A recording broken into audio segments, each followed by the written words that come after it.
The latest hashtag #MeToo moment, this time in the skies. A CNN investigation is highlighting the problem of sexual harassment on commercial flights. Some victims say the airlines just don't do enough to handle the allegations. CNN's Renee Marsh has that story. Gentlemen, come on. A man arrested last week accused of fondling two female passengers on board a United Airlines flight from Newark to Buffalo, New York. Katie Campos was one of them. He grabbed my upper thigh, in my the crotch area, and he grabbed it pretty forcefully. A police report says that the man told the other woman he would like to kiss her. When she declined, he started stroking her leg. The man now charged with disorderly conduct. United Airlines told CNN, "We have zero tolerance for this type of behavior," and our pilot requested that local law enforcement meet the aircraft on arrival. Not enough for Campos, who tweeted, "Do better, United Airlines." She says the flight attendant did not offer her to switch seats. She had to demand it. She was then placed directly behind the harasser. The airline says because there were few empty seats, the touching continued. At the end of the day, they didn't protect my safety or those around me, and I don't think that that's a good excuse. Like Campos, these three women tell CNN they were sexually harassed or assaulted on commercial flights, and all of them complain the flight crew did little or nothing to help. He grabbed my arm and my side right under my left breast, or right next to my left breast. Ayana Hart was on a Delta flight from Los Angeles to Denver in May. She says the flight attendant was of no help. The flight attendant said, "Oh, don't worry about him. He flies with us all the time. He's Delta Platinum." Hart has a pending lawsuit against Delta for failing to intervene and continuing to serve him alcohol. The airline would not comment on this case, citing pending litigation,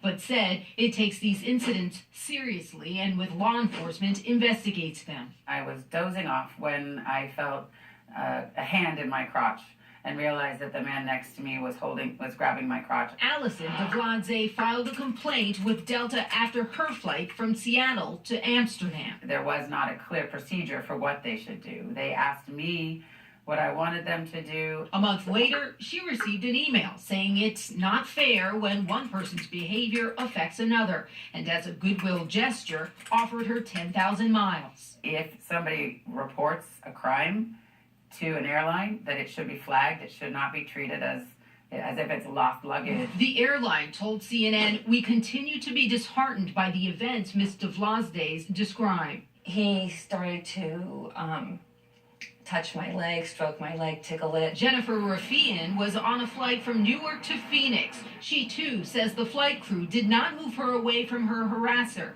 Instead, the airline made an offer. He gave me 4 $100 gift certificates for travel on an upcoming United flight. And he refused to let me talk to a manager. But shortly after a news article about her ordeal was published, United management called to, in their words, check on her. This message is for Ms. Jennifer Rafian. This is calling from United Airlines executive offices.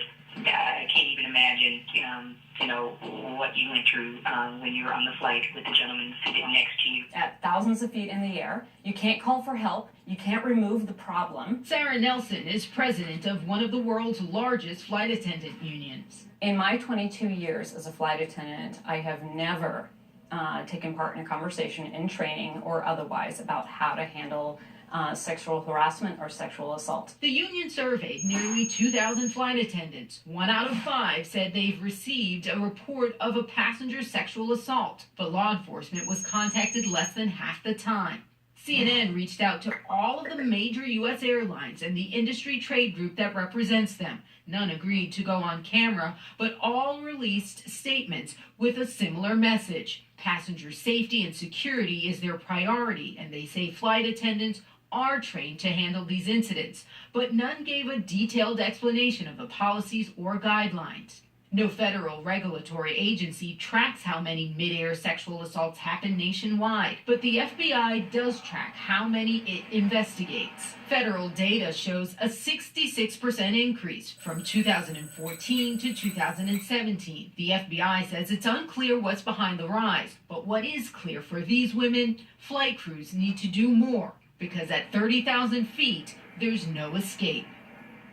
Well, I want to thank all 4 women for sharing their stories with CNN. The 4 women in this piece say they want 3 things. 1, the flight crew should always separate the victim from the harasser.